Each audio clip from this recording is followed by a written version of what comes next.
Hey guys, LadyLibertyStacker here. It is Sunday, October the 4th, 2020, and what you're looking at are my most recent crop of skillets that I finished, and some of them are all ready to go. I have a chicken fryer here, which was unmarked. I think it's an old, actually I've been told it's an old Wagner. You can see the handle there. And I hesitated picking it up because of pitting on the actual deep fryer part. But there was another issue that I didn't see until after it came out of the vinegar bath, and I'll show you in just a minute. And this one is one I got for dirt cheap at an antique mall. I think it was $5. Very, very inexpensive. It was, as you can see, it is unmarked, but you probably know what this one is. But actually, it turned out super terrific. And these two back here are skillets that I bid on auction, and I drove about an hour to get them after I won them. I paid about $14 each for these. Well worth it. I'm super happy with them. So at any rate, let me show you what I got here. These are ready for sale, but there is an issue with one of them. This one here is a chicken fryer with the lid. The lid is super cool and has four coats of seasoning on it. It is an unmarked Wagner with the scalloped, it's a basting lid, but the scalloped markings on the inside. And this was lids are not real easy to do because of all the nooks and crannies in them. I just used a pastry brush after I applied my seasoning on it. And then, of course, here is the lid, just beautiful. And no issues there whatsoever, so I'm going to go ahead and take that off. What I hesitated on was the pitting around the edges on here. Just, severe. I mean, it just, I don't know, it looks like it was hit with pebbles or something real hard, or BBs from a BB gun. But I got it anyway. I only have one coat of seasoning on this because I had to soak it a lot because there was a ton of old baked on seasoning here. So it went back and forth between lye and vinegar. And, you pull it out of the vinegar, you scrub it some with the Brillo pad, and if it's still too dark, you put it back into lye to soften what's underneath, and you just go back and forth until it's done. Most skillets don't take this much, but you can see it's still... actually, it's the camera, it's hard to tell, but it still looks like a grayish color because it only has one coat of seasoning on it. Now you flip it over on the back, and it actually turned out pretty good. It had black old crud seasoning here, but once you apply the fresh seasoning, it really doesn't show. This would have been, other than the pitting around the sides, this would have been a super terrific with both of these. The color would have matched. That's the lid. This is the base, but I just put one coat on it because it has a crack right there. I couldn't believe what I was seeing. I felt it. I looked at it. Of course, I didn't have a flashlight. I probably should from now on, but you can see here. Let me hold it up to the light. You can see the crack right there. And I did not see it till it came out of the lye and vinegar after 2 or 3 rounds of soaking, because you can't even feel it here if you run your finger along there. And even here, maybe I should have felt the rim more, I don't know, but I couldn't feel it. I mean, even when you feel it now, you cannot detect a crack. It's a hairline crack. And you couldn't even see it until I started to season it, and then, of course, the seasoning highlighted the cracks. So I will sell this on, either Craigslist or Facebook Marketplace, and it'll be a local pickup, and then the lid will go online to whatever site has the best comps for it. So unfortunately, it's just the way it goes, and sometimes when I touch these things, gotta get my fingerprints off of this. I am really OCD about my stuff. And that's good, though, if you're buying my things. But I was going to keep that and possibly use it myself as a chicken fryer, but not now. So I'm going to sell the lid separately online. I'm going to sell the base on Facebook. Next one is an unmarked Wagner, and this one is a number 5. It has a really, really smooth cooking surface. You can see the utensils in there. And this one actually cleaned up really, really well. And these have a somewhat of a value to them, a little bit more than the 3s.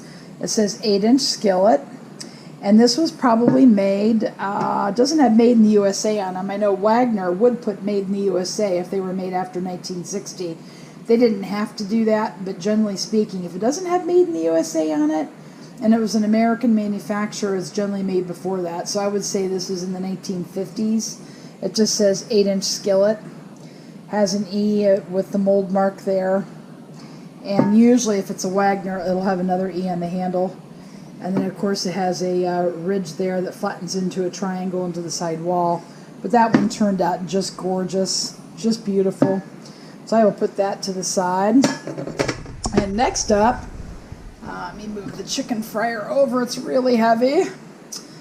This one here turned out to be, and I thought it was a Griswold or a Wagner, I couldn't tell, because they showed it kind of like this, covered in, old seasoning. It was black, and I didn't know. Somebody had watched my video and actually told me it was a BS&R, an unmarked BS&R, and that's actually kind of what it is. It's got really nice milling around the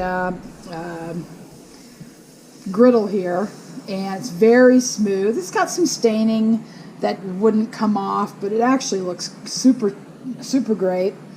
And here's the handle, and it's an 8, number 8. It's an 8X, and here is the other side of it. It's got a little bit of a casting flaw right there, but that casting flaws generally do not take away from the skillet, but this one is actually too small for me to use. But I thought it would be great to finish, and this is gorgeous.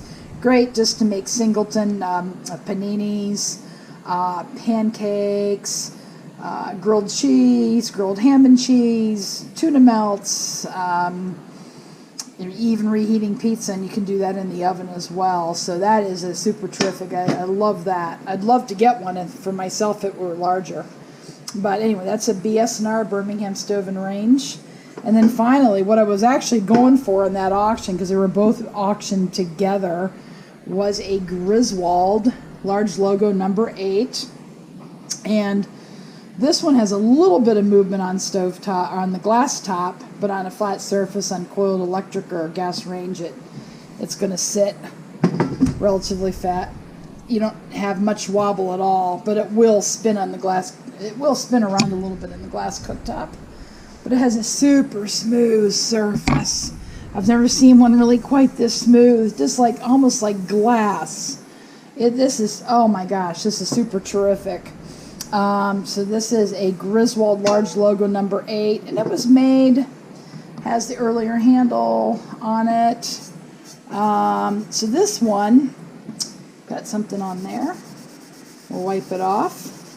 But anyway, this one here, was probably made from 1939 to the 50s. I'd have to look it up. I get them all mixed up, honestly, but it was definitely made before 1960. So it is actually has great font on it. It does have a little bit of staining here, which I couldn't get off, with repeated soakings back and forth, but this one actually turned out really, really good. It just took a little while. It was a little stubborn, but the pan itself is great condition, especially the cooking surface on that. But anyway, that's what I have for you guys today. That's what I have available. And as far as the cracked chicken fryer, that was a big disappointment. It hasn't been my year for cracks, guys. So I guess what I'm going to need to do in the future, just had a little chat with a friend. I said, I'll feel it with my hands, my bare hands, and then I'll take a flashlight. I know I've said this before, but I'm going to have to get one, a small one for my purse, and just look at every little crevice. And if I still can't see anything, and it's got enough old seasoning on it, and the price is too high to warrant there being a crack there. And a lot of times you do not see the crack until it comes out of the lye bath. You just don't. I mean, you can practice your due diligence. And I remember looking at this one, and I missed it. So you've got to, if the price is too high, if it has a crack, then you basically need to pass. So I'm going to have to start getting a little pickier on what I get.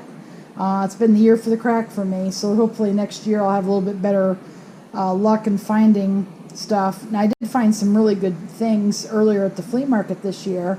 I paid up for a lot of those things, but I knew exactly what I was getting because the guy had them all cleaned. All I had to do was to strip off anything that he didn't get and take off the old oil and season it. It was super, super easy. All right, guys, if you have any questions or comments, please leave them below. Give me a thumb up if you want to see more videos like this. Thanks for watching, and go make it a great day.